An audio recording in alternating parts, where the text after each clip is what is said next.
Hello guys, আজকে নিয়ে আসলাম একটা নতুন ব্লগ। তো সেই ব্লগটা হচ্ছে আমাদের বাসায় বাবা লোকনাথের একটা উৎসব ছিল, তার জন্য এই যে আমার মা সব কিছু রেডি করছিল। তো এই যে এইদিকে হচ্ছে আমার এই যে বৌদি, সে কি আনাজ কাটতেছিল। তারপরে এই যে এইদিকে হচ্ছে আমার আরেক বৌদি, সে বাবা লোকনাথের সব কিছু করতেছিল। তো এই যে এইদিকে আবার আরেকজন ফল টল সব কিছু কাটতেছিল, ভোগ টোক। তো এই যে এইদিকে বৌদি সবাই আর কি ফুল টুল সব কিছুই গোছাচ্ছিল, রেডি করতেছিল। তো এই যে এই দিকে দেখছেন সব কিছু করতেছে। তো এইদিকে হচ্ছে গিয়ে আবার আমার বাবা ভোগ রান্না করেছিল, সেটা হচ্ছে খিচুড়ি। আর এই যে এইদিকে আমি পুজো শুরু করে দিয়েছিলাম।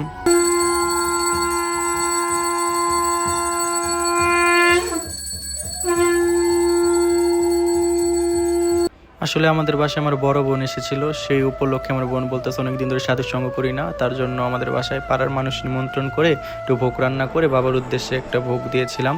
তো কথা হচ্ছে প্রতিদিনই নিত্য পুজো যা থাকে, আমি যেরকমভাবে পুজো দিই সেরকমভাবেই নিত্য পুজো সেরকমভাবেই করে নিচ্ছিলাম। প্রতিদিন যেভাবে করি, তো প্রতিদিন তো আর ভিডিও করে ছাড়তে পারি না বা ছাড়িও না, প্রতিদিন তো নিত্য পুজোর তো আর দেখানোর জিনিস না। তার জন্য আজকে ভাবলাম একটু বাবার উৎসব, সেই উপলক্ষে আপনাদের সাথে একটু শেয়ার করি আমাদের বাসায়। তো এই যে এইদিকে দেখতে পাচ্ছেন বাবার আরতি করে নিচ্ছিলাম। তো এই যে এইদিকে একটু ভক্তবিন্দু ছিল, সবাই সাধুগুরু বৈষ্ণবরা। আমি এদিকে আরতি করেছিলাম আর তারা এইদিকে নাম সংকীর্তন করতেছিল।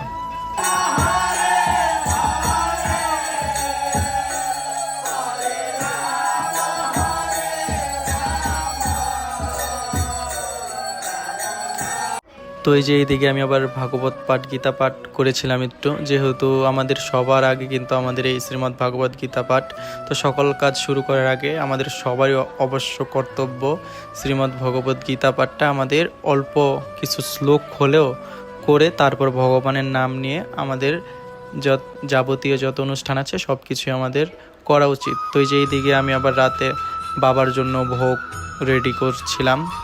তো যেহেতু একবার পুজো হয়ে গেছে, তারপর আবার রাতে আবার বাবার উদ্দেশ্যে আলাদাভাবে একটা ভোগ দেওয়া হয়েছিল। তো এই যে আমি ভোগটা নিয়ে যাচ্ছি, বাবার ভোগ, সবাই দেখতে থাকুন।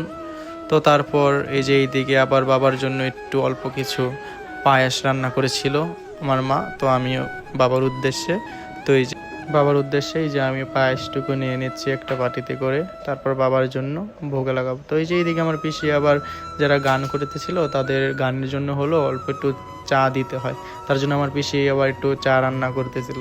তো এই জায়গায় অবশেষে এই যে অনুষ্ঠান উৎসব শেষ হওয়ার পরে আমি ভক্তবিন্দুদের প্রসাদ দিচ্ছিলাম, খিচুড়ি প্রসাদ। তো যাই হোক, আমার এই সব প্রসাদ দিতে খুব, ভক্তদের খাওয়াতে সেবা করতে খুব ভালো লাগে। আপনারা আশীর্বাদ করবেন যেন সব সময় আমি এরকমভাবে ভক্ত সঙ্গ, ভক্তের কৃপা লাভ করতে পারি। হরে কৃষ্ণ।